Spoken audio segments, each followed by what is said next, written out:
Hey, it's Phil. Before you're going to check out my Rants About Humanity episode, I also want to invite you to consider following me and subscribing on my podcast channels and my Rumble video player channel down below. You can find it in the description. With the increasing censorship and limitations of freedom of YouTube, I don't know how long I will be able to have my thought-provoking conversations on YouTube. So if you want to support me in my mission of freedom of speech, open debate, be sure to also check me out and follow me on those platforms, and enjoy this week's episode. Welcome everyone to the Rants About Humanity podcast. Today I have David Weiss as a guest. David is a businessman who walked away from his own very successful company to pursue spreading the truth about our world. He is the host of the Flat Earth podcast and creator of the Flat Earth, Sun, Moon, and Zodiac Clock app. He has the amazing ability to take anyone from ridiculing the idea of a flat Earth to the mind-blowing understanding that we don't live on a spinning, wobbling, rocketing water ball in an infinite vacuum. He also shows you why this topic is the most important topic of these troubled times. Welcome on the podcast, David. Are flat earthers crazy? It depends on your definition of crazy. I mean, if crazy is not like all the normies, yeah, we're absolutely crazy. Being in the majority doesn't make you right. We've all seen that picture of Hitler and everyone holding out the salute. And there's one guy like this. Is he crazy? I don't know. So I researched that guy, by the way. Crazy? Yeah. What's that? I researched that guy, by the way. He still survived a long time after the Nazis because I was curious about that one guy who was standing up. I like him.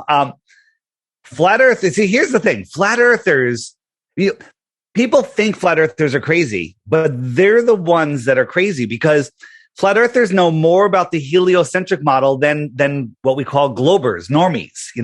We know about their model, which used to be our model. And we know about our model too. And the difference is globe believers don't know their own model. And what they think our model is absolutely insane. Like if I thought flat earthers thought that we were a disk floating in space with, ball planets or even other disk planets, I'd laugh at flat earthers too. Nobody thinks that. That's, I heard your interview with Dave Murphy. You are well on your way to understanding, not that the earth is flat, that we don't live on a spinning globe flying through an infinite space vacuum, because that's the dumbest thing ever. There's nothing dumber than that, by the way. And I'm going to show that as we speak today.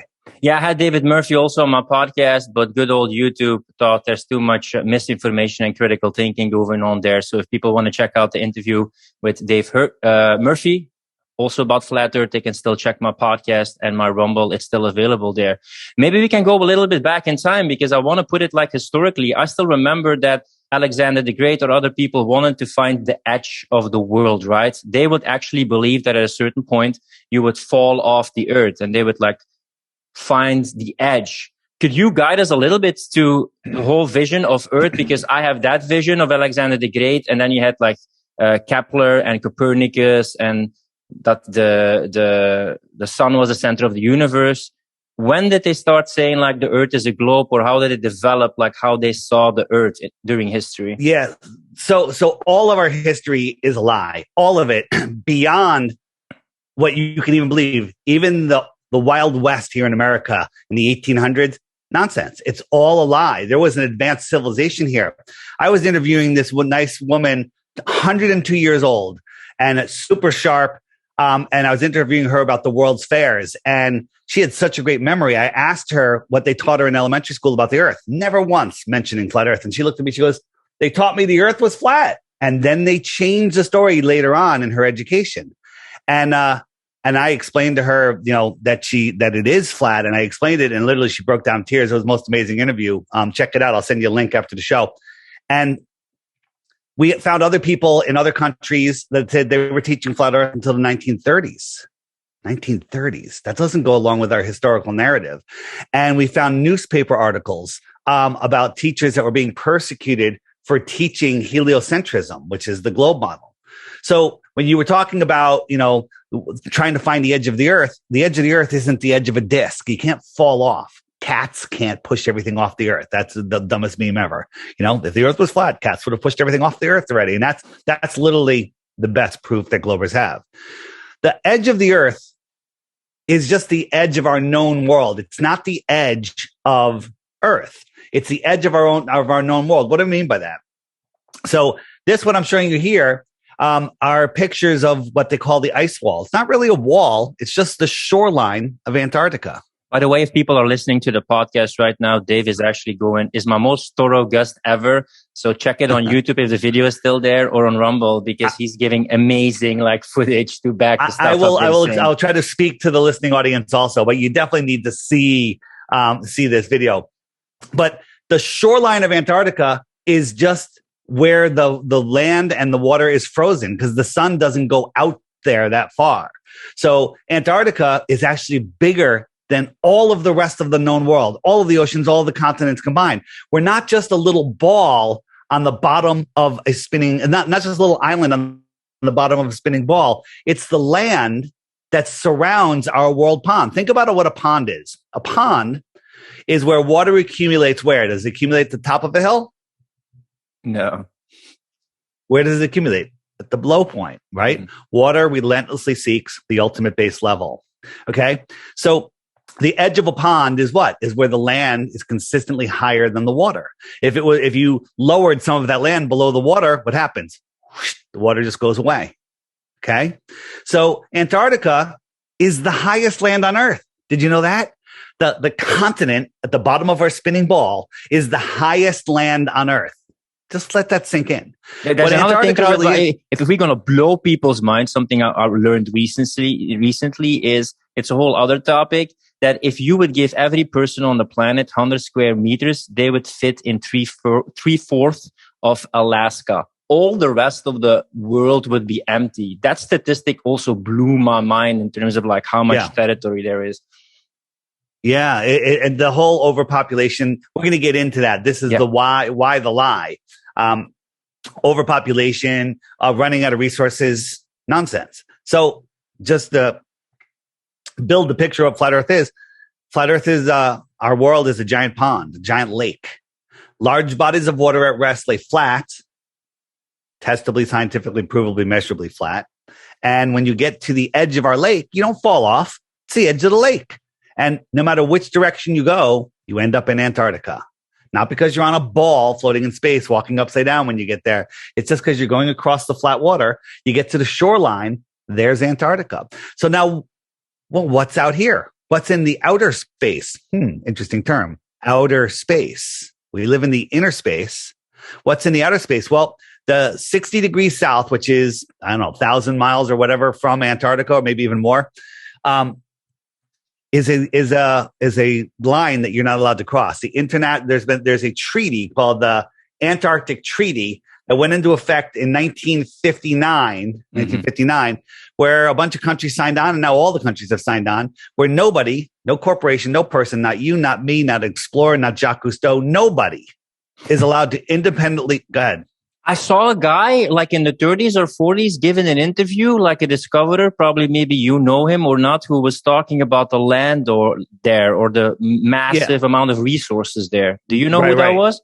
Yeah, that was Admiral Byrd. So in the 1940s and 50s, Admiral Byrd started taking missions out there, and he said he came across land filled with resources bigger than the United States that no human has ever set eyes upon. Meanwhile, we're having wars for resources and territory, but as soon as they hear that news, they silence him. He died a year later, I think. And the Antarctic Treaty goes into effect and the Antarctic Treaty is in effect until the year 2041. That's 60 whatever years. Okay. And nobody can even question it. It's the only treaty that has held up in all of history. Every treaty has been broken. So right now we're worried about resources and everything. There's unlimited resources in Antarctica and nobody's allowed to go there. But burn down the rainforest, that's fine. Global warming, we don't care. But Antarctica is off limits. So why is Antarctica off limits? Well, the people say that, I'm just first going to say the explanation that they gave. They say that the weather conditions are so extreme that you can't go there or fly with a plane there because it's too dangerous.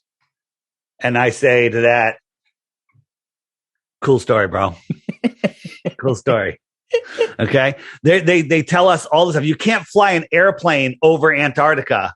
You can't fly an airplane over Antarctica because it's too cold. But what? We can fly it over the North Pole. North Pole should actually be colder than Antarctica because Antarctica during their winter is closer to the sun than the North Pole is during its winter, according to the helio-nonsensical baloney model. So Admiral Byrd discovered that. Then he was silenced. And whether he is part of the letting us know what's going on purpose, or he got on the news and reported it, and the world leading elite families that said, hey, we need to keep this quiet. Why keep this quiet? And the answer is it's to control humanity. Flip, you know that everything you have in your life is because of the way that you think. You think about hats a lot. Okay. Yes. Look at all the hats on your wall. Okay. Yeah. I don't think about hats as much. I have one hat. Okay. So, but you thought about this podcast and you created this podcast. You thought about your life. I don't know whether you're married, kids, whatever. No, it doesn't matter. Whatever you've put out there, that's what comes to you. That's how this world works. They don't want you to know that. Yeah, most people think that reality determines perception, but if you've been following everything that's been going on, especially the last year and a half, it's perception determines reality. And then you have a prescribed narrative that maybe sometimes on the surface seems benevolent, but when you go deeper, you see like, oh my God, like my perception has been hacked or brainwashed or entrained to think a certain way. Right. They want you thinking that you're spinning out of control, lost in space. Now think about this, right? If you believe in the heliocentric model, you believe this. Let me tell you a little story. Okay. Let me put on my glasses for the story because it's that cool of a story. He's putting on his gangster glasses. So you believe that once upon a time there was nothing. It exploded and became everything. If that's not cool enough, the rocks started forming together and creating these spinning massive rock balls that got more and more gravity and sucked in more and more rocks. And then somehow all of the gases, all of the hydrogen and helium condensed into big burning balls, and they left a vacuum in between. Okay. So now we have burning balls of gas in a vacuum. Those burning balls of gas are magically holding on to all of these other rocky balls at incredible distances. And they're all spinning around. Our Earth is spinning at the equator at 1,000 miles an hour. So when you're watching the sunset, the sun's not going down. You're falling over backwards faster than the speed of sound. And that's making the sun appear to go down. Okay. You're orbiting around at 66,000 miles per hour. Okay. People go, well, yeah, that's cool. Let me show you how cool that is. This is the hypersonic sled. This is a sled. It's going to go by at Mach 8.6 and you can't even see it. It just goes by. I'll show it again. All right. It's literally, it's fast. I think it's faster than a bullet. Maybe a lot faster than a bullet. Maybe multiple times. We are traveling around the sun, the orbit 10 times faster than that. Okay. 10 times faster than that. And then we're chasing the sun 90 times faster than that. Okay. And while all this is going on, we don't feel anything. We don't see anything. And people say, well, if you're on it's an because airplane, of gravity, they say, because we're stuck at one place with gravity, and then it doesn't really matter how fast you go because on the gravity, you're like stuck at that place. Cool story, bro. So when you're, people say, well, I'm on an airplane, I could sit and drink a glass of water and I can walk to the bathroom. And I say, well, first have that airplane start taking a parabolic turn, double the speed and remove the outside shell and tell me if, how you're doing with your water. We have lakes that are perfect glass. All right. And we're corkscrewing through space in multiple directions. Right? Imagine you're in a car going 100 miles an hour on the most smoothest, perfect road and the nicest car ever. And you get a dinner plate and you fill it with water to the brim. You could probably hold it if you got a steady hand. Now, as soon as that car starts taking the slightest turn, what happens to that water? It's going to slosh. Does this water look like it goes Jurassic Park, Tyrannosaurus Rex? Yes. Yeah. Like in Jurassic Park. What calm morning lakes show you is that we're not moving. We're not moving. Think about this. This is one. I never really bring this up because I don't think I have a visual for it. The Hubble Space Telescope, right? Which is the biggest joke in the world. Okay. It's floating in outer space and taking these long exposure pictures showing us distant galaxies. When here on Earth, we have these giant telescopes, which are all in the south, by the way, and all controlled by the Vatican. Whole nother story. But these telescopes are built on massive, deep cement pads. And the reason for that is if a technician walks by in his socks, the slight vibration could ruin the whole picture, right? So it's taking a long exposure of a distant galaxy or whatever it's taking the picture of. And the vibration might disturb the picture. You with me? What about the fact that we're spinning at 1,000 miles an hour? We're orbiting 10 times faster than a hypersonic sled. We're chasing the sun at 500,000 miles per hour.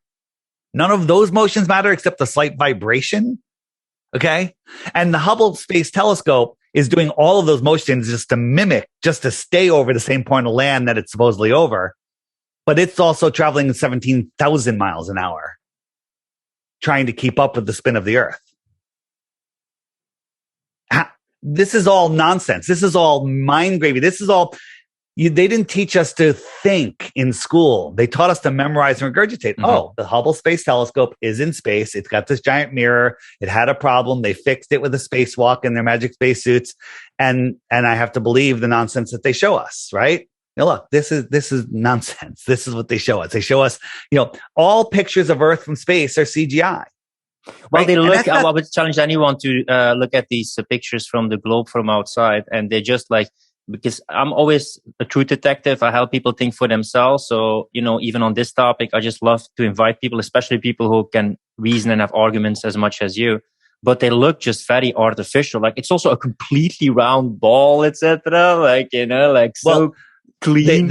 They claim that the Earth at the equator is spinning and the water bulges 14 miles high.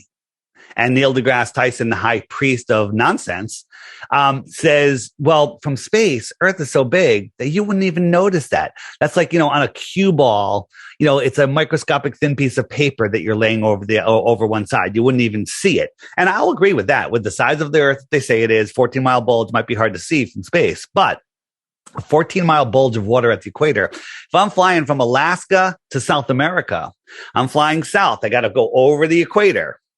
Well, the plane only flies at 5 miles high. At what point do I climb another 10 miles just to skim over that bulge of water, right? Literally scrape the belly of the plane over the bulge of water, right? At 3 times cruising altitude. And the answer is no, never. It never happens because water lays flat. Large bodies of water at rest lay flat. Getting back to the pictures, I'm showing 2 pictures here, one from 1978 and in 2017, they showed us how bad pollution is on the Earth. Look how bad it is. They got this bright blue ball in 1978 and in 2017, the ball is very dingy, except they forgot to change the clouds. They use the same clouds. Okay. Now, Flip, what do you think? Did they do that on purpose? Just to we showed them, they're too stupid to know. Or are they just that stupid and lazy? I don't know the answer. And even if you would believe in the whole model, etc., can they make pictures like this in space? Is it actually, if they have the model that they present, can you just have a camera? There's no interference of electromagnetic radiation, etc., that would make it impossible? Because I don't have a background about it if it's just also physically possible. Just as I have the same question of sending the images of the between brackets moon landing live to the Earth, I'm really wondering how they do that with they claim such a gigantic amount of distance.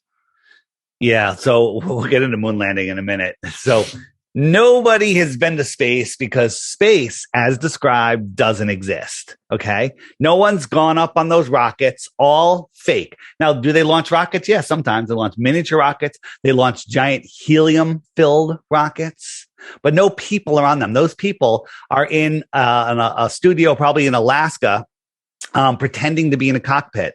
They're using CGI and all sorts of stuff to fake floating and it's all been exposed. I actually just uploaded a video. Was it yesterday? Yeah, yesterday, showing the facility where they fake all this stuff and how they do it, and just showing you examples of, making their hair float. Think about this. In the military, they shave women's heads. Mostly women have shaved heads if they're in combat and out in the field and whatever. But in space, the most disgusting, in the International Fake Station, the women have long hair, right? That hair would be floating everywhere.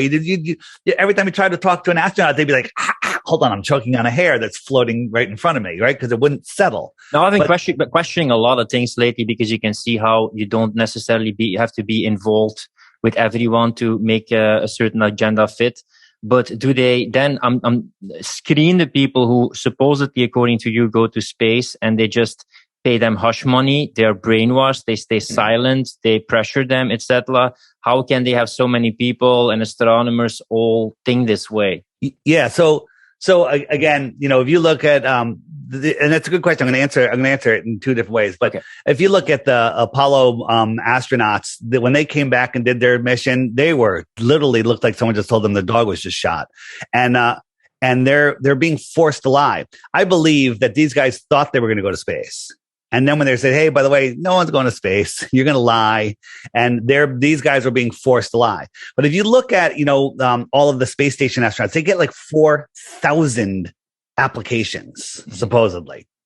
And look who they pick. None of those astronauts would you talk to and go, man, he's smart. They're all dummies. And maybe they really interview them to the point where they're like, yeah, we can totally hypnotize this guy, make him believe the shit that he's saying, excuse my language, and make him believe that they've been in space. I think some of them are outright liars. I think some of them have been brainwashed. I think some of them are just, they think it's for the good of humanity or whatever. But they're not. I mean, you just go listen to Don Pettit. I mean, he is full on. He's a moron. But what has Baumgartner done? And recently, like Richard Branson and Jeff Bezos, explain a bit like what he actually did. Yeah. So Felix Baumgartner, he did the Red Bull space jump, right? Mm-hmm. Where he supposedly jumped from space. Now, whether it's real or not, there's a lot of controversy whether he did, whether the height that he jumped from was that actual height. And whether he was a paid shill to say that he saw the curvature of Earth. Personally, I think that he thought he saw the curvature of Earth because he's wearing a curved glass, helmet. And he was told he would see the curve of the Earth, so he saw what he was told, But this is the picture that they showed, and this is obviously a fisheye lens. If you analyze the land, all of these rivers and whatnot, excuse me. This is all New Mexico. New Mexico is a small state in the United States. Okay. It's a small little section. New Mexico, planet New Mexico is it's covering a quarter of the Earth. Okay. This is a fisheye lens. There, if you go up into up to not even as high as he supposedly was or around the same height, this is what the Earth looks like. It's flat horizon. Right. So, he said, in his interview, yes, I was up. I saw the curve of the Earth. Did he think he saw it, or was he told to say it? Again, can't answer that. And the penis of Jeff Bezos being shot into space. Yeah. So my joke is they shot a big penis into space, right? And the space rocket looked like a penis also. Yeah, they shot a dick in space. Yeah. And also a rocket. And also a rocket that looked like a dick. So that was completely controlled. That one's not Bezos. Although this is Bezos and Brandon. Same thing. All these guys did some footage in what's called a 0G plane. You know what a 0G plane is? The plane that does a parabolic arc, and you get about 25 to 45 seconds of weightlessness. Mm. So they outfitted it to look like his special plane with his special windows. And they said, both of them, that they got 4.5 minutes of weightlessness. Okay. Show us the 4.5 minutes of weightlessness, because there's no video of it.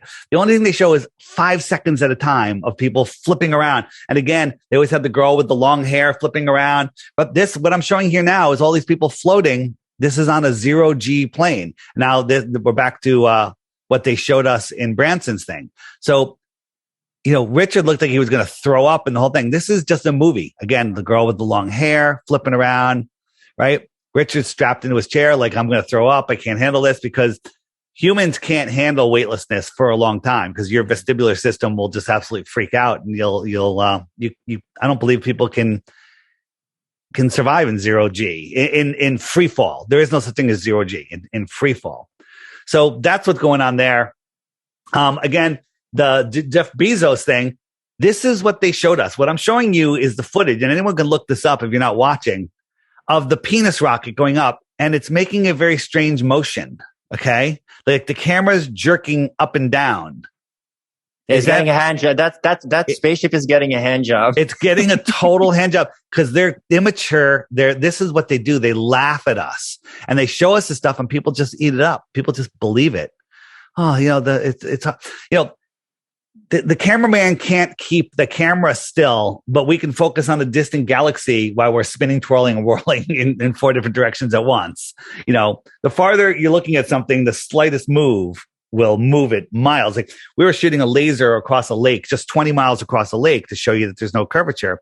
And the tiniest adjustment on the laser moved that point miles on the other side. The tiniest fraction of a millimeter, boom, now you're miles off course. Okay. So again, all of this stuff is nonsense. Let me ask some questions, but maybe a very simple one. Are there actually planets? So planets used to be called wandering stars. That was changed. Okay. Now, yes, I see lights in the sky. When I look up, I'm very aware that's Mars, that's Saturn, that's Jupiter. Those are the lights that we call Mars, Saturn, and Jupiter. But if you actually look at them through today's optics, they've basically outgrown their lives. When we look at Mars, it's the brightest star in the sky at times.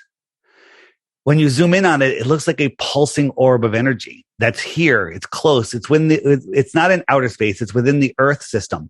So you have to believe, they show us these pictures of Mars with the rover on there, which is, again, another complete and total ridiculous concept. And it's a dusty, dirty ball. So go outside and I have to add this to my presentation. Get it's a photo of a big cement ball. It's a big sphere. So just a cement sphere. And it's showing 12 noon, bright daylight. And you look at it, it's not a light. It's just lit up because of the sunlight. But when you look at these stars, look at these wandering stars, also known as planets, or the moon even, you can see that they are a light in themselves. They're not showing us. They're not reflecting. This dusty, dirty ball moon isn't reflecting light all the way back to Earth that looks so bright that it casts shadows, right? If you lit up a rock ball, is that going to reflect light somewhere? Why does the moon reflect light from the sun? So cold. Yeah, and here's the thing that which I try not to mention it, but it's very important. It's called the inverse square law of light. Oh my God, I can't figure that out. Yes, it's very simple. If you have something that is a certain brightness, if you double the distance to that thing, it's 1/4 of the brightness. If you half the distance, it's 4 times as bright. It's called the inverse square law of light. Like I'm showing, if you have a light, if you have a flashlight and you're holding it an inch away from a piece of paper or whatever, all of that light is concentrated right there. Now, if I move that piece of paper away, it's spreading out. Mm-hmm. That light is spreading out, and it's getting geometrically, progressively weaker. So if the moon was only 1 lumen, okay, if we're looking at the moon from Earth, it's 1 lumen. You go halfway to the Earth, it's 4. Halfway again, it's 16. Halfway again, it's 64. And when you get all the way to about 100 miles from the moon, I forget the number, but it's like 100 million lumens, or it might even be billions of lumens. It's just so bright that we don't see the sun from Earth, that brightness. So for the moon to be the brightness that we see it at the distance that they tell us, it would have to be brighter than we see the sun when you're there. Nonsense. Again, these are things that require thinking, not memorization and regurgitation. Because when people are like, well, all the professors, all the scientists, they're all in on it. No, They're the ones that are the best at memorizing and regurgitating, right? An astrophysicist believes the nonsense that he tells. He sees a light in the sky and goes, well, it's got a red shift to it. And the Big Bang was 14 billion years ago. So it might do some calculations. The math is perfectly good math. Oh, it's 50 billion years old and 180 trillion miles away. Nonsense. What do you think of people but they believe it, who believe in astrology and the effect of the planets on our spirit? Great question. Yeah, great question. So astrology, I used to say, God, astrology is so stupid. How can Mars in retrograde affect my life? It's 25 million miles away. It doesn't even affect the tides. How is that going to have any effect on my life? Nonsense, right? And believing that's the model, yeah, astrology is nonsense. But if you look at all of the billionaires in the world, they all have astrologers, okay? They know how this world works. And if you understand that all of these lights in the sky that we call Saturn, Mars, Venus, Uranus, Neptune, Pluto, Mercury, whatever, they're here within our Earth system. They're energetic. They are involved in our lives. They're all named after gods. Okay. How it works, I don't know. But astronomy is pseudoscience. It is astrology that is the real science. Oh, I find that interesting that you say that. I'm actually intrigued that you say that, because no matter what you believe or not, it seems that certain people really like to do things, at a certain date or some astrological period, etc. So I'm wondering, does this have an impact energetically or spiritually, even when you look at 100%. And when you understand the distance they tell us the stars are, they're scientifically provably impossible to see. So this is the star Sirius. I don't know how far Sirius is, but when you zoom in on it, this is what you see. It kind of looks that is seriously far. That is seriously far. This is the star 𝗥𝗁𝘁. Totally different, right? You slow it down and you see all these geometric shapes. Here's a whole bunch of different stars. Now listen, some are out of focus, some are not. It's hard to focus on something that's not physical. In space, but they all have their own personalities. They all do their own job. Our stars' souls are wandering stars, angels, fallen gods. I don't know. Right. But they're energetic. They're here and they do affect our lives, because the only true forces in this world are electricity and magnetism. And we are electromagnetic people. Everything about us is electric. Your heart doesn't pump blood. It charges the blood, and then the blood has energy to travel around your body. Okay. Your heart doesn't have chambers and everything that they tell us. It's one toroidal field creating electricity. That's why when your heart stops, what do? They electric shock, right? To get it going again. So do you have a metaphysical or spiritual aspect of that you say we're shielded from these energies, from this portal of knowledge, or how do you approach those things outside of the sphere or the flat earth or however you call it? How do you relate to that bigger than earth aspect? I don't understand the question. Yeah, because you say astrology might have an effect. I don't know what it is, God's energy, etc. How do you, as someone who still has a foot in science, I see you use science all the time, how do you relate to that unknown, that stuff out there? Is it also a spiritual dimension of your thinking or beliefs? Do you know what? I believe that this world, and I don't like to say that we're in a simulation, because that people short circuit. I think this world is a physical simulation, right? I'm pretty solid, I think, but if you were there, it could punch you, it would hurt, right? You're solid, right? So I believe that we're here.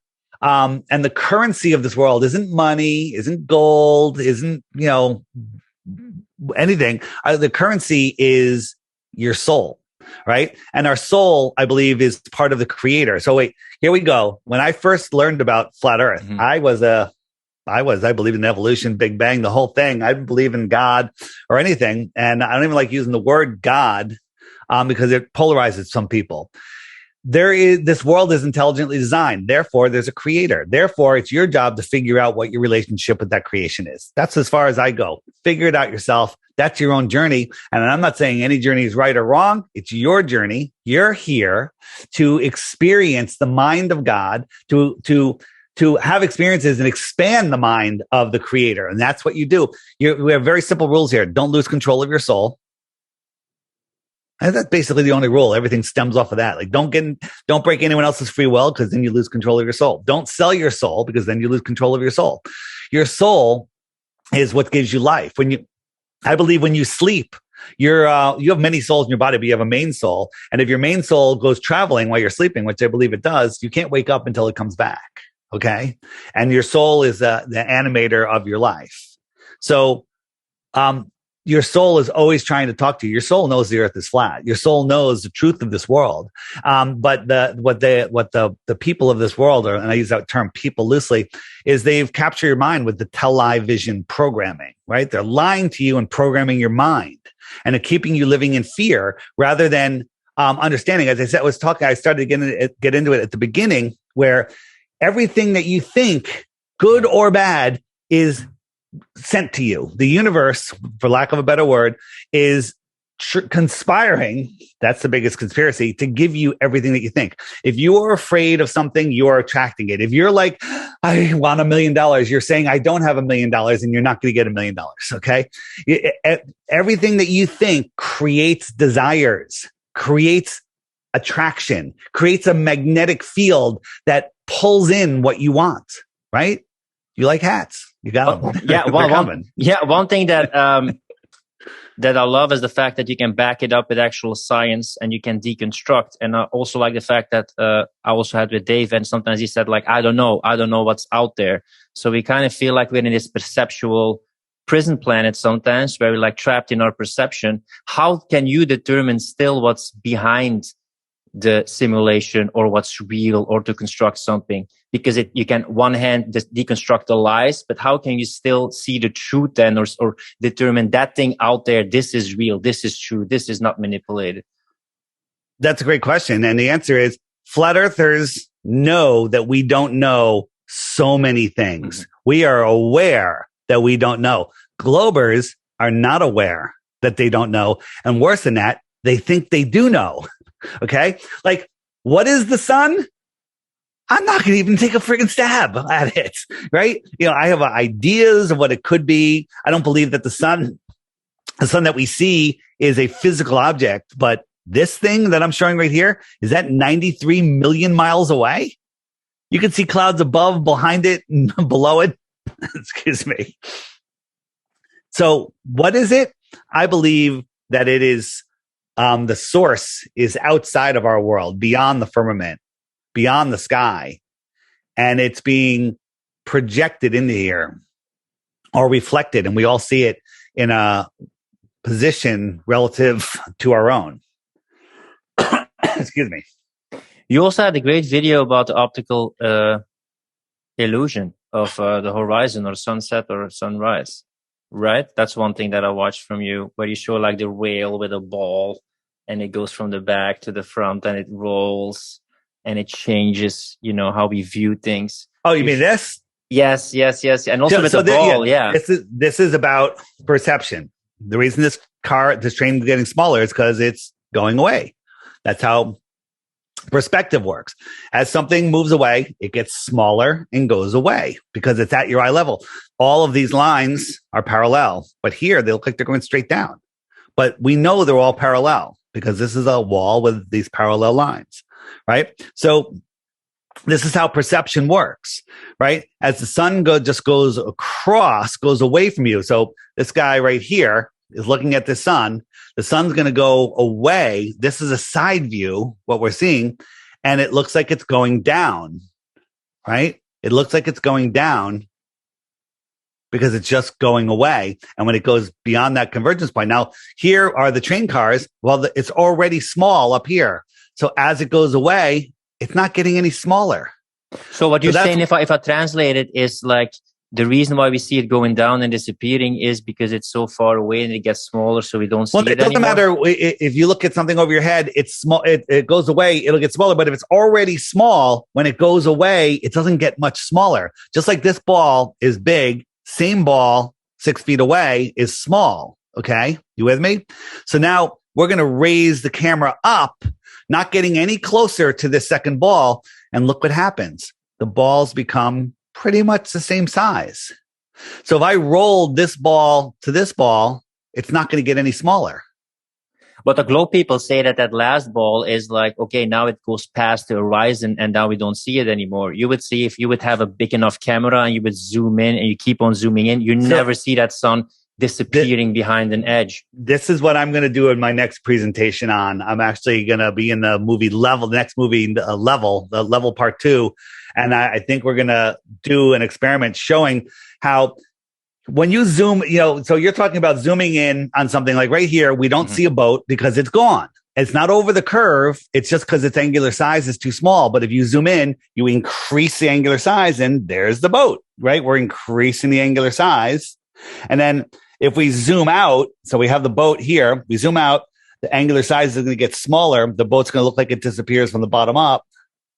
And it basically just disappears. So people say, well, if the sun goes away, how come you can't zoom back in on the sun? Okay, that's because you're not understanding. A boat is a terrestrial object from a terrestrial point of view. Okay, so you're in a room, you can see the floor, you can see the ceiling.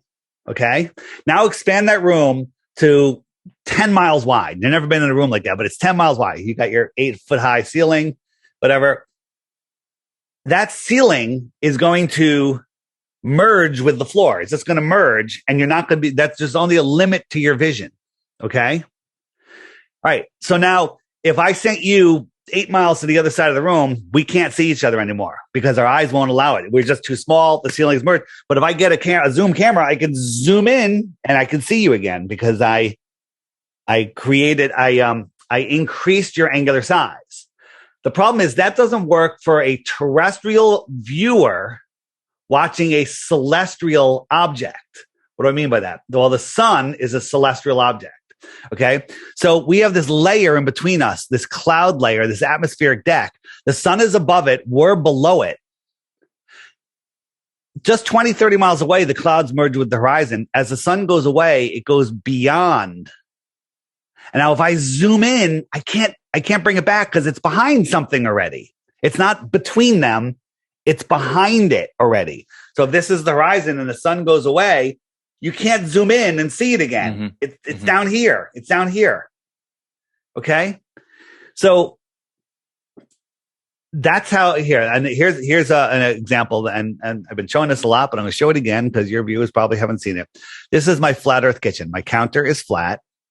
I have a line here, a celestial line, which is the path of the sun. I'm moving the sun along it. I have some terrestrial objects, whether these are clouds or a mountain, doesn't matter. The sun is above it. We're viewing it from a celestial point of view. We see it the whole way. We see that line's level. You agree the line's level. Yeah. Now I'm going to show you the same thing from the other side, from the counter point of view. This camera's on the counter. Look at this line. Is that line level? It doesn't seem level. Yeah. If I showed it to you first, you would say, no, it's severely going down. And look, it goes behind this opaque object. If I zoomed in, I would just make this object bigger.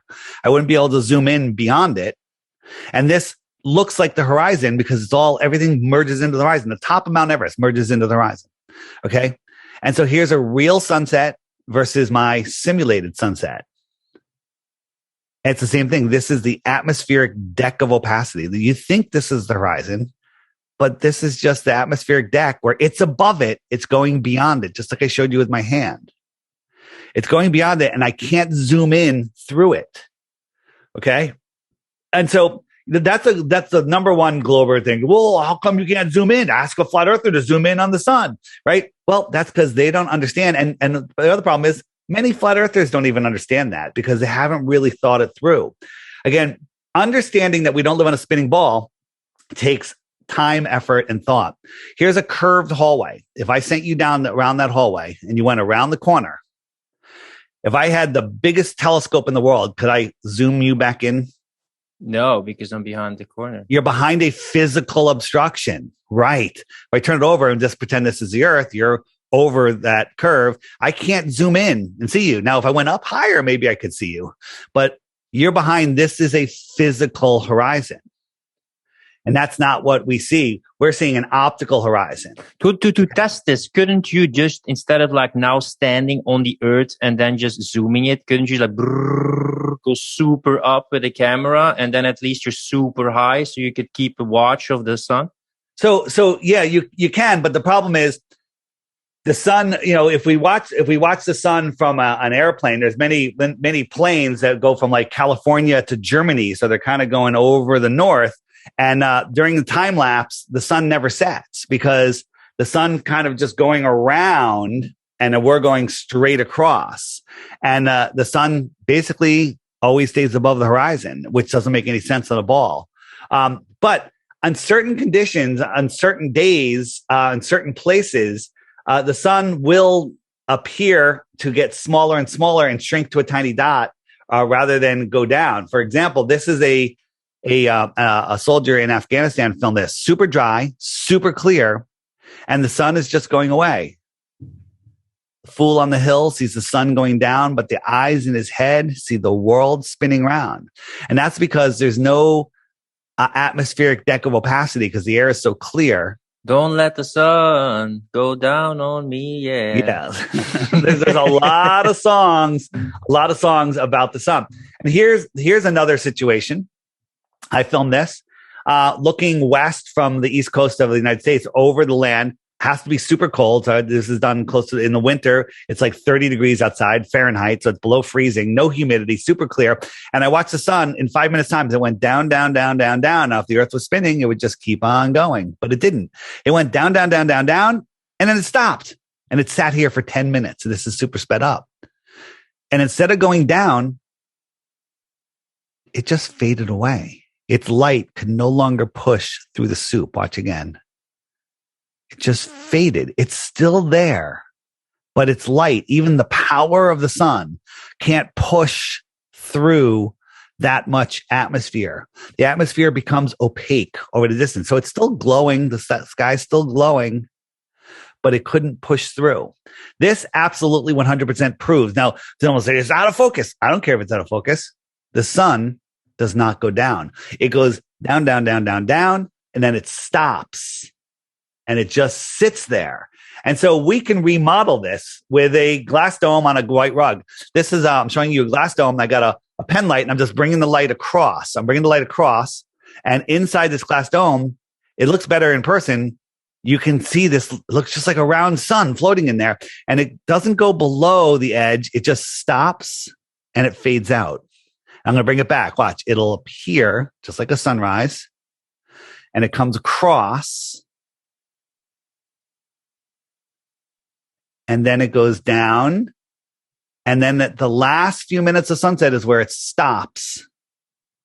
Okay. When I was doing this sun fade out picture, my friends were down at the beach. They saw the sun set 10 minutes earlier. They saw it set from the bottom up because they're looking across the water at land, which is 10 miles away, where there's hills and trees, but the tops of those trees look like they're at eye level to them. It looks like on a horizon. But in reality, the tops of the trees are way over their head. So here are the tops of the trees, and the sun just goes away, and it sets behind it. Okay? All due to perspective, but I could still see the sun from my drone. Well, a glober will say, well, that's because when you're up on a ball, you can see over the ball. Well, yeah, maybe that's true, but we don't live on a ball. We live on a flat earth. There's another thing, because I often use arguments that people use. There was a team of flat earthers who would try to dispute the fact that the earth was round. And then at the end, like, fuck, the earth is round. What did they do wrong? I think there were some people, that famous story of like, there were some flat earthers who was like, were trying to prove that the earth was not round. And then at the end, they realized, fuck, the earth is round. Yeah. So that you're referring to is what I call, the behind the curve, a Netflix deception. The woman that made this video that was highly funded, she lied to us, said, we have a very shoestring budget, and she was highly funded for this. She also made a hit piece on a guy named Wolfgang Halbig, who is the police officer that wrote the book on school safety and who exposed the Connecticut school shooting event. Do you know what I'm talking about? But here in America, there was a shooting at a I don't want to say it because I don't want to get a strike. The small stuff on a beach. So whatever that is, Huck. School. Okay. Yeah, exactly. Yeah. Alex Jones got removed before. Yeah. So they were funded to do hip. So this was hippie. So let's since you ask, we got to get into it. At the end of the movie, there was an experiment that was being done by my co-host, Jaron Campanella from Jaronism channel. And he said, I got an idea. If we get 3 pieces of plywood and we have a hole drilled at the same level, all of them, and spread them out over several miles, and we could level it using a canal that was right there, so we know that they're at the same height, it would be impossible to shine a laser beam through all 3 holes, right?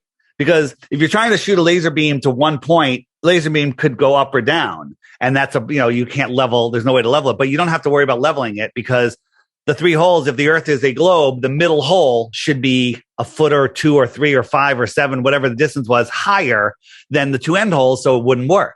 So they got this laser, and lasers spread out, like the inverse square law of light would say, but we got a condenser to keep the beam tight. So it was like, I don't know, thousands and thousands of dollars, and the condenser melted before we even did the experiment. We turned it on, it melted, the laser's out of commission. So we're like, well, we're here, let's do it. And we got a light, and we said, all right, hold the light in the hole. And we're like, do you see the light? They're like, nope. Right? It's at nighttime. And then he raised the light up, and he goes, do you see the light now? And he's like, yes. And Jaron goes, interesting. Because it was interesting. And then that's where they cut the movie. 2 seconds later, they bring the light down, and they line it up with the hole. And he goes, oh, I see the hole now. I see it now. And they're like, oh, you do see it. That would indicate that there is no curvature, but everyone there, Glober, Independent, or Flat Earther, all walked away going, too many variables. This didn't prove anything. And they all walked away, but they edited it to make it look like we proved that the Earth is curved and we're trying to hide it. They also found out that the reason they couldn't see it because there was a tree in the middle of the branches that were blocking the light, right? Because doing this at night, lower distances, it's way harder than you think. And Jaron had made a deal with them. They said, we want to come and film this. They're like, hey, if you film it, will you give me the footage that you're not using? So we don't have to film it because, batteries and cameras and people and everything. We're like, oh, this is great. It's saving us a huge expense. They did it. And they said, oh, I'm sorry. You can't have, they reneged. They said, well, you can't have any of the footage. We made a deal with Netflix, and they say you can't have any of the footage because if we had the footage, we would expose them as being shills. Something I was also recently covered is like, guess who was a nephew of Freud? That was Edward Bernays. Guess who Edward Bernays is? The grandfather of propaganda. He literally wrote a book, Propaganda, and he started propaganda, which he termed as public relationships, etc., because he saw that a lot of people vote based on irrational fears, and it influences their perception. And now the last one comes. Guess who the nephew is of Edward Bernays? Yes. One of the co-founders of Netflix. Right. Absolutely. And same thing with Facebook. Mark Zuckerberg is Rockefeller's grandson. I mean, the world is a stage so much. You know who said the world is a stage? William Shakespeare. Yeah. William Shakespeare didn't exist. The world is a stage. William Shakespeare is a made up character. Okay. A group of writings that they all said, oh, this is all William Shakespeare. All nonsense. That's how much the world is a stage. Everything is a lie. Before I'm going to delve into the why, because that's also important, like why this and why this approach, because with everything going on right now in that so-called crisis, I can understand like people getting more power, money, and influence. So that's the next thing I want to tackle. The last thing I would love to get an answer on is what about the seasons and just about the night and day? How does that work exactly? So let me pull up my app. It's called the Flat Earth Sun, Moon, and Zodiac Clock app. And I made this app actually just for myself. And then it actually started, people like, where can I get it? And so I made it, and it's been getting better and better. And I'm actually going to premiere something today, which nobody has seen on your show. But let me just find this real quick. So where did it go? It's coming. Very close. There it is. All right. So this is my app. It's called the Flat Earth Sun, Moon, and Zodiac Clock app. If I could share my screen. And here we go. Can you can you see everything? Yeah. All right. So the app basically shows that the sky is a perfect clock. I'm going to speed it up. The sun goes around once every 24 hours. So the sun keeps track of the hours and the days. The sun is the hour hand. But can you guess why the sun is 1 hour behind the hour hand right now? Because it's daytime saving. It's daylight savings, yeah. Right? So that's another thing to throw us off kilter. That's like saying my feet are cold, so you cut off the top foot of the quilt and sew it to the bottom foot of the quilt to make your feet warm. Okay, that's the same rationale of daylight savings time. It's nonsense. It's basically to throw off our connection to the earth, to the sky clock. Okay, so if I really speed it up, you'll see that the sun starts catching up to the moon. The sun laps the moon once every 28 days. You know that there used to be 13 months of 28 days? No, I do know that it's weird that October, Oct is 8, November, Nueva is 9, and December is Deca is 10. So there's clearly 2 months that are off kilter. Yeah. So there used to be 13 months of 28 days. So you see, as the sun catches up to the moon phases away. And so the position of the moon and the phases of the moon keep track of the weeks and the months. Okay. You see now we get a waxing moon coming out behind it, and 28 more times around, it'll lap again. So that keeps track of the sun keeps track of the hours and the days. The moon keeps track of the weeks and the months. And if I turn on the zodiac, the stars keep track of the seasons and the years. Okay. The stars are going to lap the sun. They're going faster than the sun, but just slightly faster.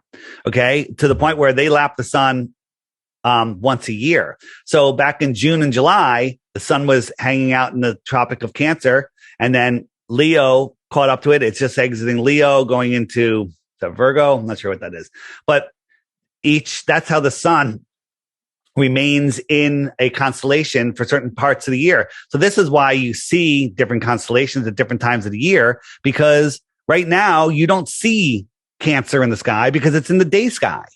But in 6 months from now, it'll be in the night sky, and then you'll be able to see it.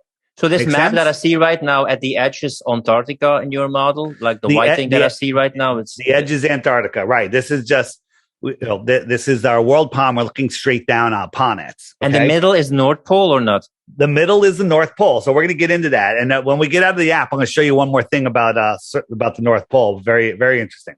So I'll turn off the stars. So you see 3 lines here. The inner yellow line is the Tropic of Cancer. The middle line, the red one, is the equator. And the outer yellow line is the Tropic of Capricorn. So right now, the way seasons work is in June. Let me jump all the way forward. August, September, October, November, December, March, April, May, June. So in June, the sun is over the Tropic of Cancer.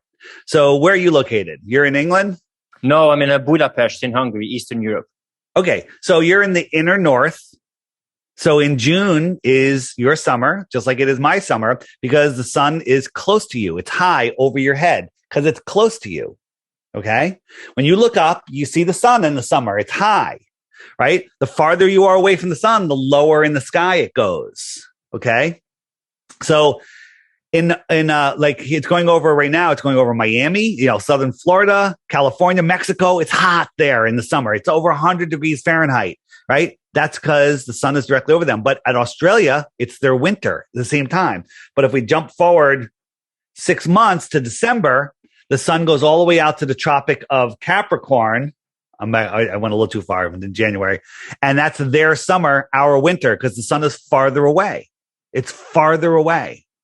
Okay. That's how seasons work, right? It's not because of the tilt of the earth. Imagine you and I were sitting outside in the middle of the winter, 20 feet apart, and somebody is holding a heat lamp directly 10 feet over your head.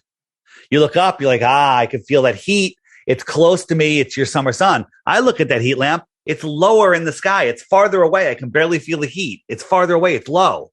That's exactly how seasons work. The whole tilted ball thing is ridiculous because in the summer at sunrise here in the Northeast, I can feel the sun on my face and it's very warm. But in the winter, when the sun is at its highest point for the day at 12 noon, I can look at the sun and I can't even feel the heat. That's a more direct angle. And according to the heliocentric model, during our northern winter, we're 3.5 million miles closer to the sun than we are in the summer. The entire model falls apart when you actually wrap your brain around what they're telling you. The whole tilted thing is complete and total nonsense. And the tides? Tides have nothing to do with the sun and the moon's gravity. They have to do with the reason we have big tides when the moon is powered up is because the moon is powered up when it's full, and that has more of an electromagnetic force. The electromagnetic fields from the North Pole kind of radiate out like a 4-leaf clover, and tides actually follow those magnetic flux lines. And it's only the salt water that follows those lines because salt water carries the current. The sun and the moon are the anode and cathode of the Earth battery system. The land is the salt bridge, and the salt water carries the current. That's why there's no tides in freshwater lakes. Why doesn't our Great Lakes have a tide? Because they're not carrying the current. So the tides come from the North Pole, or they come from the tides moon? Are affected by the electromagnetic energy of the Earth. I'll show you. So on the app here, right? Mm-hmm. So this is like, if you try to search flat Earth, you're not going to find anything. You're going to find all propaganda. You're going to find nonsense. You're not going to find this video. You're not going to find my videos, Eric Dubé's videos, ODD reality. You're not going to find anything because they're not going to feed them to you. But you search flat Earth, you end up with Professor Dave, this guy, this snarky idiot who's no professor. He's just doing a straw man piece, and he's there to capture weak minds. You're going to get guys like Simon Dan, who is another snarky idiot that basically just he makes no points whatsoever, but he comes off so know-it-all that he captures weak minds. Yeah, how do debates go between you and between brackets established astronomers? They won't debate us. Neil deGrasse Tyson said, we don't have time to talk to flat earthers. We'll never talk to a flat earther because they can't, because they would be destroyed by us. Okay. I want to get to the meat of the thing that always boggles my mind. Like, why this? Why was this necessary? Because I see a lot of things about what's happening right now with, COVID, the crisis. Let me get out of the... But why this was so crucial and an element, an essential piece in the whole puzzle piece. This is a bit of a mystery to me. Let me just finish the app real quick, and then I'll get out of it. So what I tell people is I'm offering 3 Bitcoins for 1 proof of the globe. If you think I'm crazy, take the challenge. Get the app. Every day there's a featured video. Click this thumbnail and you watch the featured video every day for 2 weeks. At the end of that 2 weeks, if you still think the Earth is a globe, hit me up, give me your proof. But before you do it, you have to hit the question mark. Right? And if you miss any videos, by the way, you just hit the archive button over here and it's there. But you hit the question mark and you say, yeah, what about tides? Right? You just asked about that. If you click what about tides, up comes a playlist. Hit open YouTube, and up comes a playlist of videos that Google will not share with you. Watch those videos and you'll understand how ridiculous the heliocentric idea of tides is, and how you'll realize what's going on. What about eclipses? What about photos of Earth from space? What about ships over the horizon? All this stuff. If you hit ships over the horizon again, up comes a list of videos that will show you experiments that you can go out and do yourself. Don't just believe what you're seeing online. Go out and do them yourself, and then you'll understand that ships don't go over the horizon. Okay? Tons of resources like that. The app does so many other things. There's tons of resources from mud floods to our video will be right here under DITRH. That's my YouTube channel, interviews. If you like short videos, right here, short flat Earth videos. Top left, 24/7 like CNN, but it's Globebusters, awesome nonstop videos. Put that on for a day in your house in the background. This is mind blowing for a so-called crazy nutcase. You are very professional and have evidence and really go deep and make it look professional, man. This is one of the most in-depth things and mapped out. I'm seriously impressed. No matter if you believe or don't believe, you really put a lot of effort into this. I'm offering 3 Bitcoins. I'm offering 3 Bitcoins for anybody that can come up with a proof of the globe, and just try it, because that's how I became a flat earther. I tried to debunk it. Books, if you like books, tons of books. This one right here, the top book right here, 16 emergency landings that prove flat Earth. Amazing, absolutely will blow you away. Iron Republic story about people that defected in the 1600s to the outer lands, to the outer space.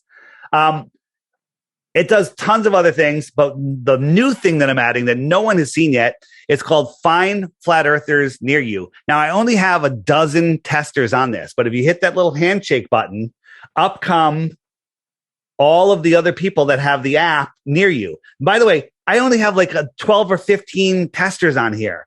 But if you zoom in, you know, like if I tap on this one, who's this? This is Rose 777 from the Rose 777 podcast. By the way, you need to have Crow on your show. And I'm going to hook you up after the show. You need Crow on your show. It'll be the most interesting show you've ever done. I'm going to 100% put this in the description, and people should at least check it out, because this is the thing that I love to do. I love people see different perspectives and think for themselves. But most people who say, I did my research, they didn't do any research at all. Now, what sometimes happens, and it happens the same thing with Dave Murphy, right? I didn't talk about it with him, but I'm always open-minded, especially to understand why people have a certain perspective. But what happens is they just play it on the person. Oh, Dave Murphy, he believes in urine therapy, so everything he says is nonsense. I don't think that something is nonsense just because one thing I don't agree on, you know, of a person, and then I just character assassinate him. But I see this a lot of time happening. They don't agree with one thing you said, one video, one perspectives, and then they just dismiss everything that you say and say like, oh, that's complete nonsense. It happened in half of my thread that they were just talking about Dave using urine therapy, and whether you like it or not, whatever, like let somebody talk about it. But what does that say about this whole opinion about flat Earth? Like, it happens a lot in discussions. So what I've been showing you here is these are the dots that we see. This is literally just for the few testers. This is going live, hopefully at the end of this week. And then there's going to be 100,000 dots on here, 100,000, maybe even more. So it's going to be insane. And this is going to connect us. You can say, hey, you know what? Like, this is where I am. I'm at this red dot. Let me look here. Actually, that's, I'm over here. And look, there's other flat earthers that live right here in my complex. Okay. And I could tap on one and I could send them a message. Okay. And if I hit the messaging, bam, up comes messaging. You can send them direct messages. It does a lot of things. And just for those people that are freaking out, like, I don't want people knowing where I am. This is showing my exact location. If I hit the next button down, it'll show my approximate location, and it moves me to the center of my town. So I'm a little paranoid. I don't want other flat earthers knowing where I am. I don't know why. Or I can turn it off, hide my location, bam, the whole thing's shut off. Okay. So this is coming. It's been coming for a long time, and I'm really excited that it's coming. I'm excited for you, man. Looks really nice. For everybody who want to delve into it, I think it will be one of the best resources to actually explore this rabbit hole. And let me just quickly tell you, the app is $2.99, one-time charge. Now, there is a subscription fee because everyone said that you don't have to do. Everyone said, hey, Dave, can you put a donation button on there? But they don't allow donation buttons. So I put a subscription button, and basically you get a pop-up that says, hey, would you like to subscribe for 99 cents? Okay. And you can exit out the second it shows up. There's no ads. There's no waiting. And it only shows up once a day. No skin off your back. For the Find Friends feature, you get it. But you can't send messages to other flat earthers unless you're a subscriber. It's $11 for the year. You're buying me a margarita. Okay. All right. I think you put more than a minimum wage hour into making this app. Before I delve into the why and why it's so important, I can't even talk about this topic. Just me exploring this topic, people immediately try to frame me, oh, you're a flat earther, etc. But I think it's kind of crazy that I can talk about JFK, I can talk about the fake war in Iraq, I can dispel a lot of the myths. But as soon as I hit this topic, that's like a complete taboo. That's like, oh, that is way too crazy. That is. Hang on. It used to be that way. It's becoming more and more commonplace. 4 years ago, 5 years ago, I mentioned a flat earth. You're crazy. You're insane. People laugh. But when I listen, now people are like, yeah, I'll have you on my show. I'm very interested. Like, yeah, I think the earth is a globe, but show me otherwise. So that vibration changing. Dave Murphy, urine therapy, thought it was crazy. It's not crazy. There's a lot of people doing it. Okay. There's a lot of super healthy people doing it. All the supermodels do it. Look at them. Okay. As far as looks, right? Because I recommend you buy Dave Murphy's book, The Guide to the Human Body. It's literally, it's an incredible book. But Is makeup made of some kind of whale stuff or some kind of, Wait, look at any expensive cream. It's got 𝗬𝗓, whatever. It's got cow urine in it. Okay. That's the wrong urine. You need your own urine in there. Don't want to get into that. Dave covers that stuff, right? Amanda Vollmer, who's probably the smartest, healthiest person in the world. Ask her about it. She's very knowledgeable on it. So, why is this is the thing. Why is this piece so crucial? Even Dave Murphy, I talked about evolution. And I'm also a bit curious about that you just told that you wanted to debunk it and that's the way how you actually stumbled upon it. But why is this piece so important in the big picture?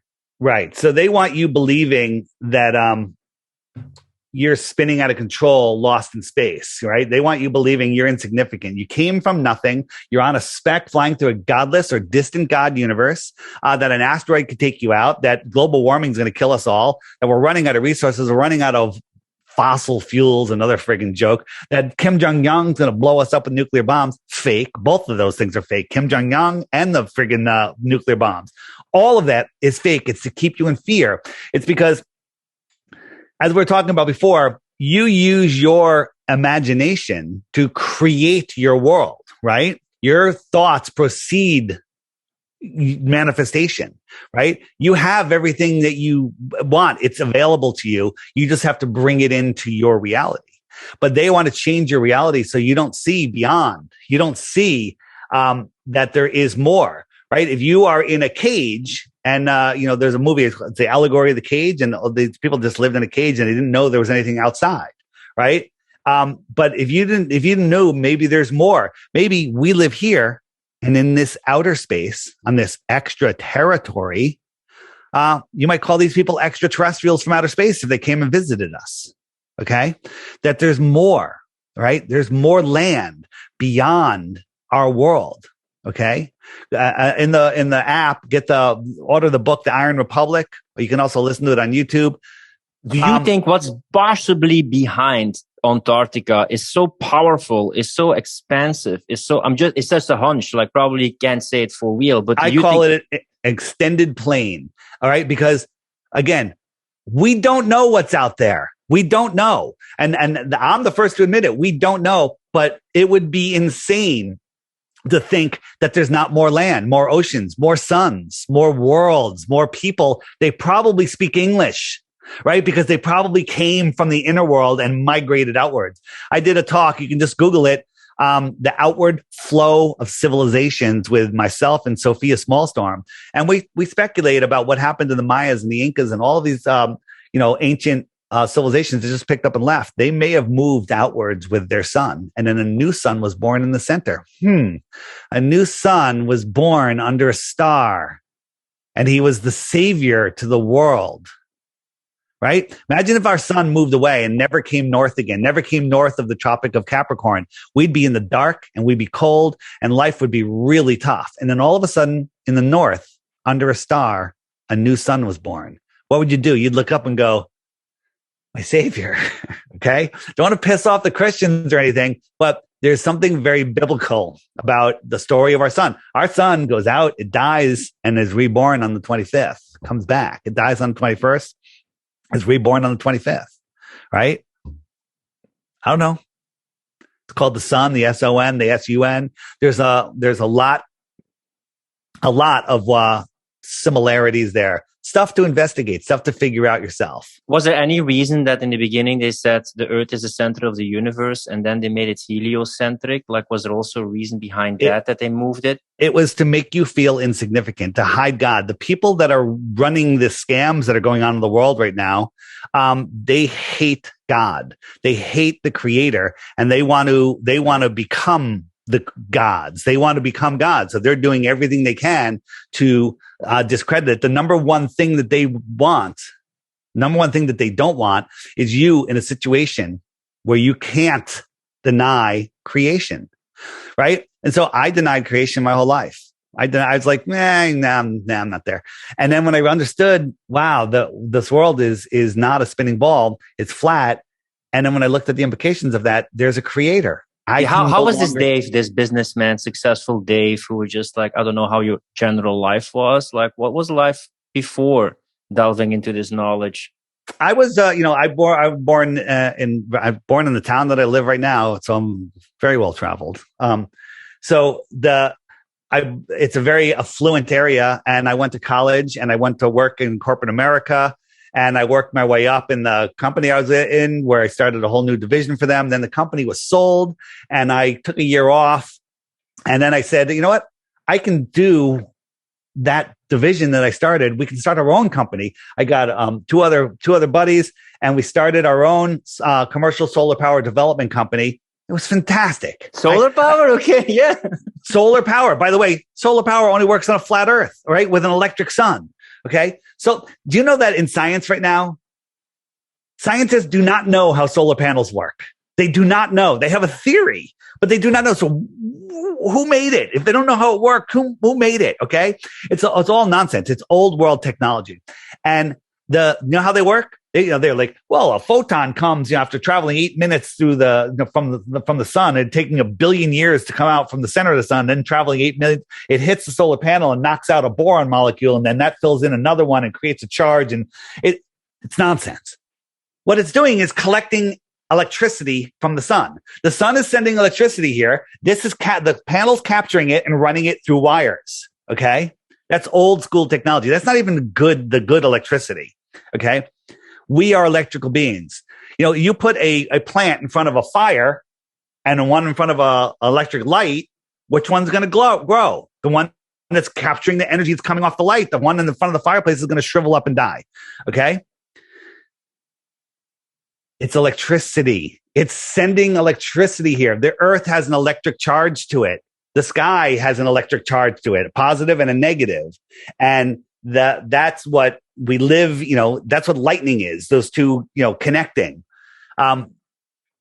This world is an amazing, amazing place. There's free energy everywhere, but they don't want us to know that we have free energy, that there's more land, that there's unlimited resources, and nuclear bombs aren't real. They don't want us knowing any of that. And did somebody give you a book like, hey, David, check out this weird stuff that they talk about. And then like, oh, this is nonsense. Let me just debunk it in a day. No, you know what it is? I stopped watching mainstream media and I started researching other podcasts like 𝗏𝗏𝗁 Radio. 𝗏𝗏𝗁 Radio, excuse me. 𝗏𝗏𝗁 Radio. Crow and Jason do their research. They put out, there was one show a week. Now I think it's 2 shows a week. Probably, I tell people, if you got a kid that's getting ready to go to college, do yourself a favor. Don't send them to college. Mm-hmm. Send them somewhere where they can get a cool job. They can learn a sport, maybe kite surfing somewhere, whatever. And all they have to do is listen to one episode of Crow every day. That's it. And that's their college career. I would hire that kid before I would hire any Harvard, any Ivy League school. I would hire that kid because that kid's going to have more world knowledge. Excuse me. I'm dying. More world knowledge, more understanding, more smarts than anybody, right? So again, I'm plugging Crow. CRR, 2 R's. I don't know why he has 2 R's. CRROW777radio.com. Subscribe just for a month. Download all the episodes. Okay. And then what you'll do is you'll make sure you keep that subscription because you'll want every new episode. He's been nailing with the big deception that's going on in this world. He's been deplatformed from everywhere. He has his own server. You're not going to find him searching. Again, the truth of this world is far more interesting than movies, television. And he opened your eyes, and then suddenly you said, like, I'm going to quit my successful career. I have all these skills. Well, so I have won't say time. it was just him. I've been researching, deceptions. The thing that got me started was money. Before 9/11, I was looking into what the hell is money? Who is the Federal Reserve? And I realized they're a private bank. And then I realized about the IRS. And they're not federal and they're a private bank. The whole thing. So that happened. And then 9/11 happened. And I actually saw 9/11 with my own eyes, not on television, because I have a straight line to Lower Manhattan over the water from where I am. And it wasn't what we were told. And so it took me 4 years from there before I really started looking into it. And then I just said, you know what? They're lying about that. What else are they lying about? And the problem I'm having now is I can't find anything they're not lying about. They're lying about everything. Everything. Hey, Dave, everything can't be a conspiracy. Well, yeah, it can. It can. What's the second biggest conspiracy after flat Earth, you feel? Or biggest our lie? History. I mean, they all tie together. So, and again, our history is, they don't want us to know what our true history is. That, we believe that we're at the pinnacle of intelligence and whatever. We're at the highest point. We're not. We're in the movie Idiocracy at this point. There was an advanced civilization here long before we were, for I don't know how long, maybe hundreds of years. And that all came to an end in the late 1800s, early 1900s, and the world was reset. If you look into the mud floods, again, in my app, go to the web button and hit the mud floods button. Bring food and water because you're going to be there for a while. You're going to realize that this world is nothing like they tell us. Even people because that you are also awake, dispute evolution, I think, right? oh, evolution is nonsense. Microevolution, like, hey, men like women with big busts. So they're going to mate with them. And so we're going to have more big busted women. Okay. That's microevolution. Okay. Macroevolution is turning from a monkey into a human. Okay. Now, why are monkeys still here? Okay. So the whole thing is, the whole evolution thing is ridiculous. Never once has one species turned into another. Right? Don't say, caterpillar turns into a butterfly. That has nothing to do with it. The last thing, one of the last things I would love to cover is you can look at who was educating most of the people in the education system. And before Prussia, it was mostly the Jesuits. When you look at the maker of the Big Bang Theory, it also was a Jesuit. It was a Belgian Jesuit. And when you look at the Vatican and NASA, and a lot of also perceptual tools that you think, what the hell does this have to do with space? So what role does NASA and the Vatican play in all these lies and deceptions? Well, NASA was created to hide the fact that we're, on a flat Earth. They were created. I'm not sure when the people that we see that are running this world, I don't think they knew what this world was, right? I think they were being controlled long before. And then they kind of figured it out. And there's this big grand deception to keep us in the dark. So NASA was created so we can go to the moon and prove that we can walk on a ball in space, right? But if, once you start looking at the moon landing stuff, it's absolute insanity to believe any of it. I saw that picture of what that machine looks like, and it looks like a very bad papier-mâché sculpture. Oh, you mean, yeah. On the app, I have a picture of the moon lander. It's horrible. It's made with curtain rods and duct tape and tinfoil. But when you look at any of the moon landing stuff, it is absolute insanity that anyone believes it's real. And the only reason they believe it is because they haven't looked, right? They haven't looked, because once you look, you can't unsee it. And then all of the fakery that they show us in space is absolute insanity. I mean, here is Ks Hatfield playing his guitar. These guys are in a green screen room, and this microphone, he misplaces where Chris is and sticks it directly into his neck. Ready? Watch. The microphone is inside Chris's neck. Okay.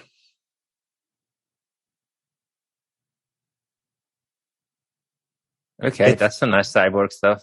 Yeah. So again, they do so much fakery. It's ridiculous. Once you understand, NASA, here's them playing with a lemon. They just got up there. Watch, a lemon goes right through his hand. That lemon isn't real. It's a CGI object that they're manipulating in real time.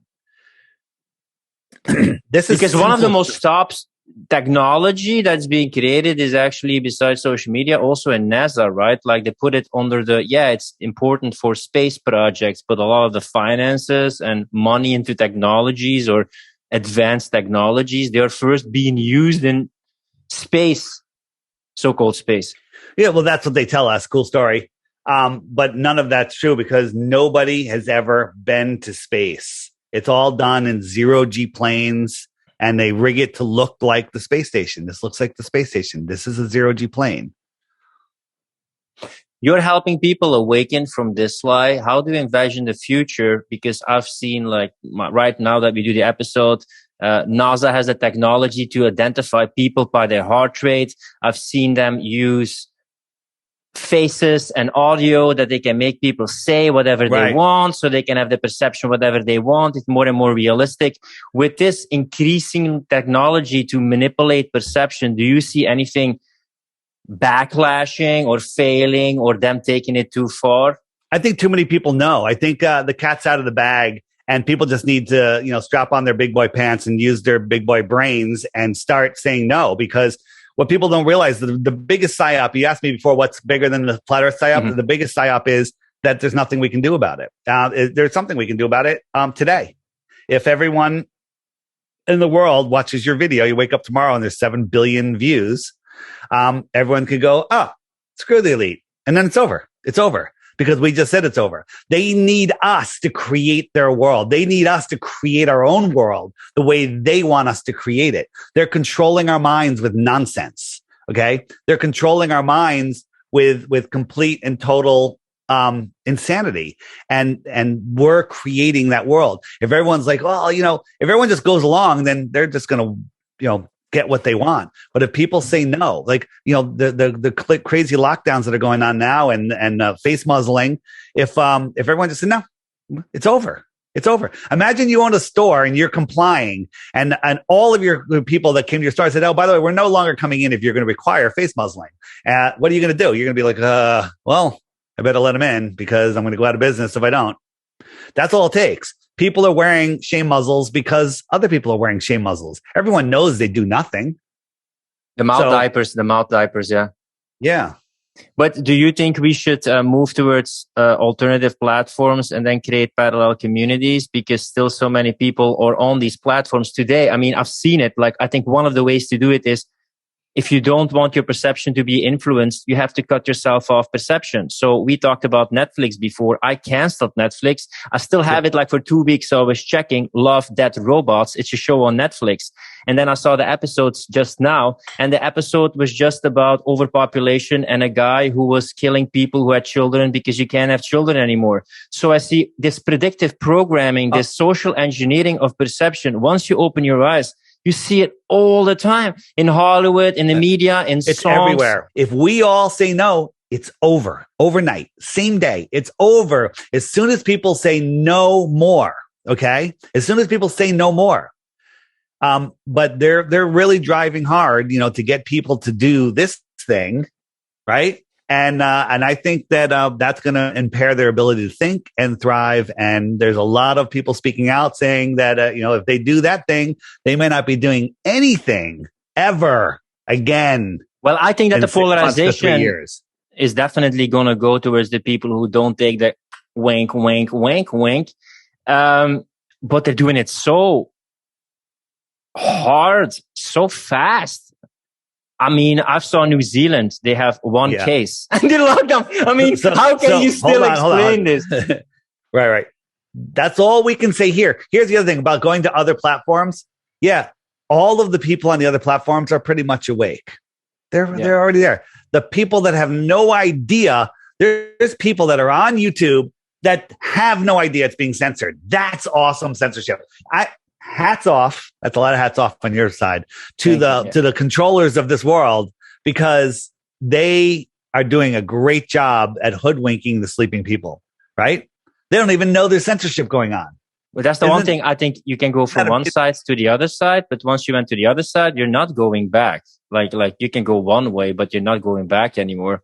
One thing that you still said is you can use their technology against them, or you can use technology and cryptocurrency in a way to fight the system. How do you think we can use it? Yeah. So here's the two things. These are the two things that I'm pushing. Not pushing, trying to wake people up to.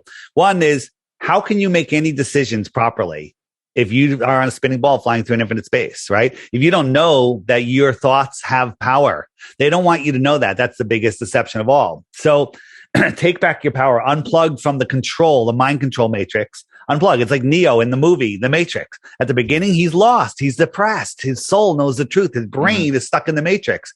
Then he unplugs and he takes his power back and claims his divinity. That's where we are right now. This is amazing. Anyone can unplug. Listen to this. Unplug right now. You're done. You're out. Okay. So take back your power. Now, the other problem is we're playing on their Monopoly board. Did you ever play Monopoly? Yeah.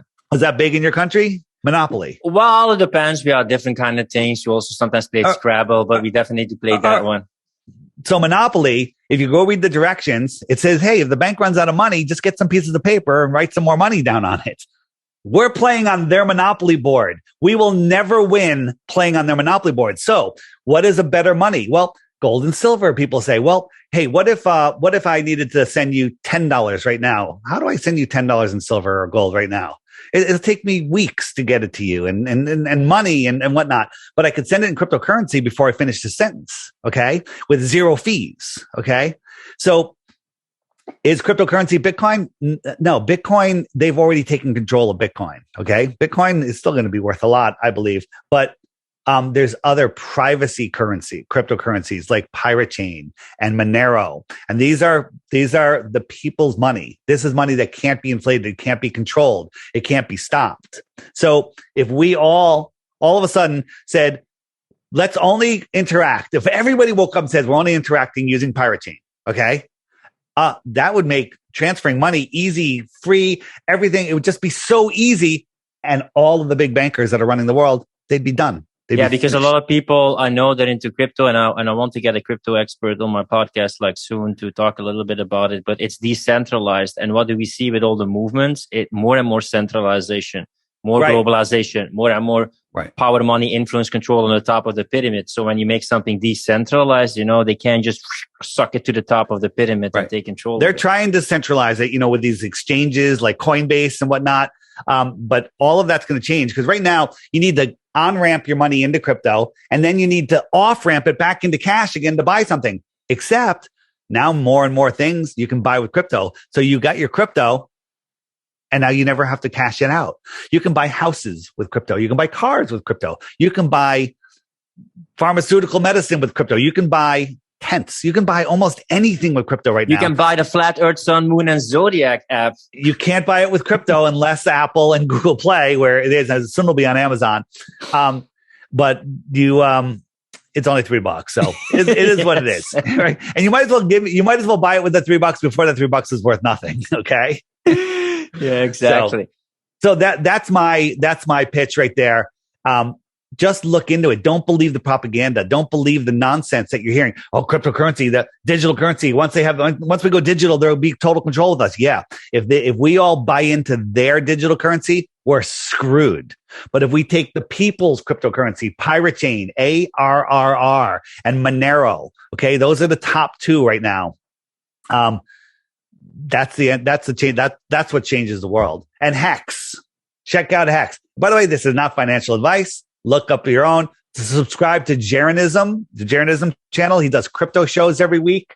He does live classes on Fridays. 𝗳𝗏ism, JERANISM. Maybe Jaron, you should have Jaron on to do a crypto show for you. Yeah, it will be amazing, man. Hook me up with rebels with a cause, freaks, outcasts, change makers. That's the people that I love, And anybody listening to this that is a show or knows a show that thinks flat Earth is silly, have me on. Let's have a discussion. I'm offering 3 Bitcoins. That's $150,000. Okay. For one proof of the globe. Just one. If you got one, invite me on. Before you can plug in your social media links so people can find out more about you, your app, and all the great work that you're doing. Is there any kind of thought-provoking video you still have or material that you still have that you haven't shared here? Because you're one of the most well-prepared guests, man. You've been doing this for a while. This is my videos. I'm going to pull up the app here again. My videos are short. On my channel, DITRH, is basically very short videos. If I pull up my list, here are my videos. 6 minutes. That's a long one. 4 minutes, 1 minute, 2 minutes and 37 seconds. A minute, 3 minutes, 2 minutes, right? All my videos are short videos because short, impactful, and will get you there. But the best video of all, right in the middle of this page, the lost history of flat Earth. When this was first sent to me, nobody really knew about it. I was like, what is this video? 5 hours and 2 minutes? I am not watching this. Mm-hmm. And then another person sent it to me, Dave, you have to watch this. And so I was like, you know what? I was like, 5 hours, no chance. Right. And so then I was doing something. I was like, let me just put this on the background. 10 minutes in, I'm like, huh. Then I said, all right, I'm going to watch 10 more minutes. And then I'm going to stop. It's because it was like 10:30 at night when it started. Next thing I know, it's 3:00 in the morning. I finished the movie and my hands are on my head going, holy crap. Right? Holy crap. This video and the whole series that follows it are mind blowing, turning people into flat earthers, so fast. It's unreal. So I highly recommend anyone that is a flat earther or wants it's literally head first. You're head first in. What happens is you can't turn it off after 10 minutes. You watch the whole thing. Your mind is so blown that you have to watch it again. Okay. I've watched it 3 times. I can't wait for the next rainy day where I can watch it a 4th time. All right. Well, it's been a complete pleasure to have you on the show. It's also to help people see different perspectives. And if you want to fight against the globalists, yes. Maybe one thing to look at the study is to check out your stuff and this amazing series and videos and app that you see. If people want to check out more about you, your channel, and all the awesome stuff that you have, where can they find out more? The best place to find me is literally the Flat Earth Sun, Moon, and Zodiac Clock app on by Blue Water Bay. Very careful. There's already like a Flat Earth Society, which is a controlled opposition website, which Google will send you to because they want you to believe that flat earthers believe that. It's nonsense. On Google Play for Android phones, there's an app by the same name, which is done by the Ron Media Group, which is basically the Flat Earth Society type people. It's not my app. Don't send me emails telling me my app sucks, saying, where's this? Where's that? Right? It's not my app. It's horrible. Right? My app is the highest rated app in the App Store and in the Google Play Store. Highest rated. Okay. Nothing has a higher rating, except a couple of apps that have like 10 reviews that are all 5 stars. It has no flat rating. It has no flat rating. So, if you forget the name of the app, because it is a long, convoluted name, just ask Owen Benjamin. He'll tell you. Just remember Flat Earth Dave, flatearthdave.com. All my stuff is there. It's the Flat Earth Podcast, flatearthdave.com. Links to the app are there. Videos, all sorts of stuff, some resources, and check it out. Get the app, and you too will be a baller no more.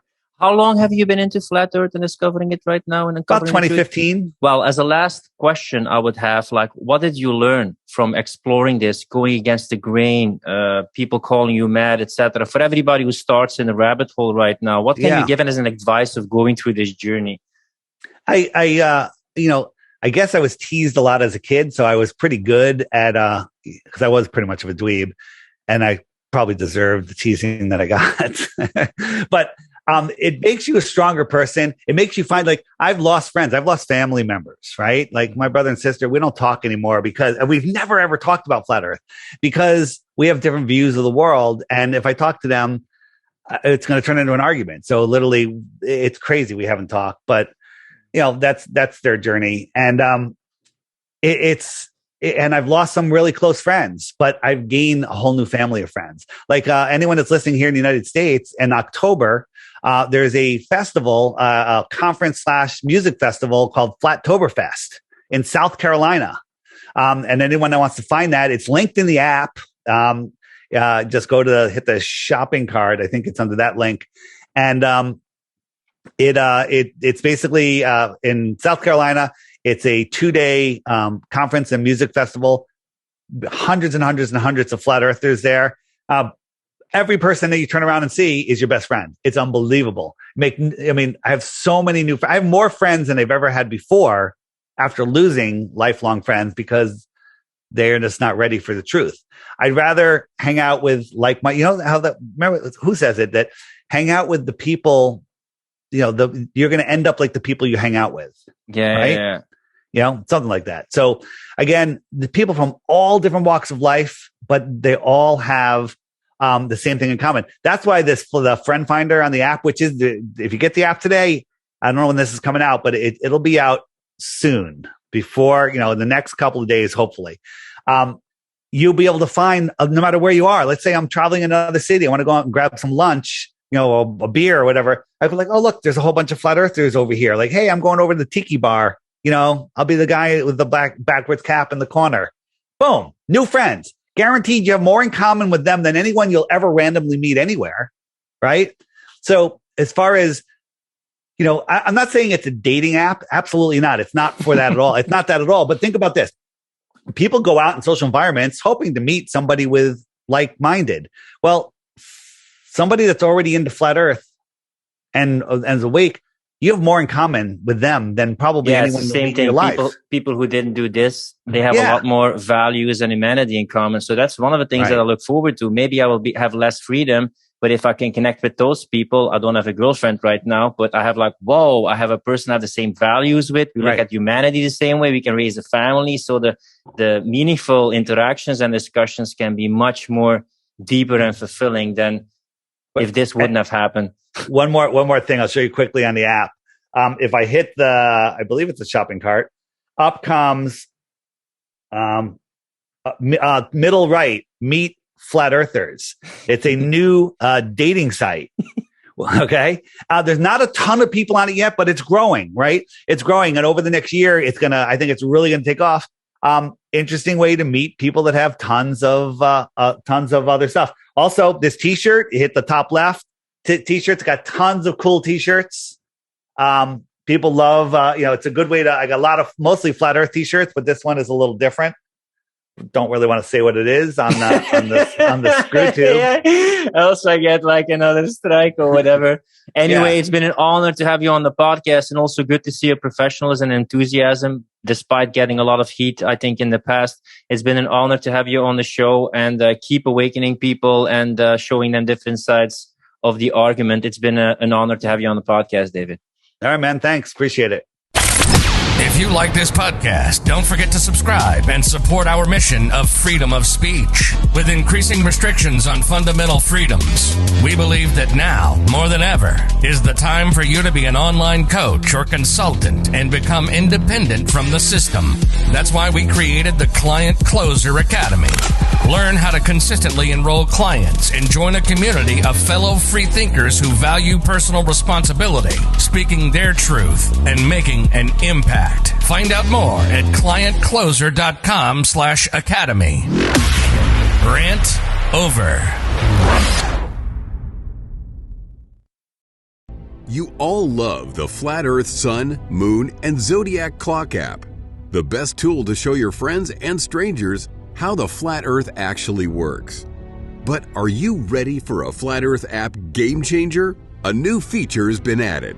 But first, a reminder of some of the existing features. Video of the day. World time. See what time it is all around the flat Earth. A true Earth compass that shows true navigation across and around the flat Earth plane. Weather. Tap for detailed local weather information. Know what phase and where the moon is at all times. Watch the sun travel between the tropics for the seasons. Select an amazing background. Add a countdown to your next big date. Video playlists in different languages. See the real trade winds circling the flat Earth. Top 21 frequently asked questions with quick pop-up video answers. Access to the best photos and GIFs at your fingertips. Flat Earth books and merchandise, and more. Now, the game-changer upgrade we've always dreamed of having. After a year in development, our app just went next level. You're now able to find Flat Earth app users near you. See where they are and send them an instant message in the app. Instantly arrange for a Flat Earther meetup. When activated, blue dots mark the location of the app users near you. You have 3 choices on showing your location. PP, to pinpoint. This marks your exact location. CC, for city center, which will place you within a few miles of your current location. Or turn off, which removes you from the map altogether. Use it when traveling, or when you're out for a day at the beach, or while eating out somewhere. Find out where other Flat Earthers are and connect. Find like-minded Flat Earth app users and regain your sanity. The Flat Earth Sun, Moon, and Zodiac Clock app is the best tool to show your friends and strangers how our flat Earth actually works.